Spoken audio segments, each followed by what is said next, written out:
Hello বন্ধুগণ, তোমরা সকলে কেমন আছো? আশা করছি ভীষণ ভালো আছো। তো সকালে ব্রেকফাস্টটা দিয়ে আমি ভিডিওটা শুরু করে দিয়েছি। তো আজকে একটা মিষ্টির দোকান থেকে কেনা হয়েছিল এই পেটাই পরোটাটা।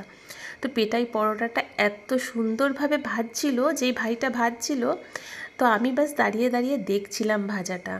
তো একটা বড় তাওয়ার মধ্যে এক তাওয়া জুড়ে একটা পরোটা, দেখতে এত ভালো লাগছিল।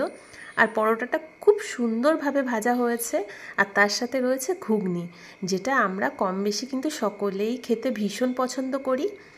আর সত্যি কথা বলতে পরোটাটা খুব সুন্দর ভেজেছিল, একটুও কাঁচা নেই, আর প্রত্যেকটা লেয়ার কিন্তু খুব সুন্দরভাবে খুলে যাচ্ছিল। তো আমি ভাবছি এরপরে অবশ্যই ওই দোকান থেকে আবারও আমি কিনে খাবো, কারণ আমার স্বাদটা কিন্তু দুর্দান্ত লেগেছে। আর পেটাই পরোটা আমার খেতে ভীষণ ভালো লাগে। তো আমার তো অসাধারণ লাগছে আজকে ব্রেকফাস্টটা। তো তোমাদের ভিডিওটা কেমন লাগলো সেটা আমাকে জানাতে একদম ভুলো না। তো সুন্দর একটা কমেন্টের মাধ্যমে জানিও। নতুন ভিডিওর সাথে আবারও দেখা হচ্ছে।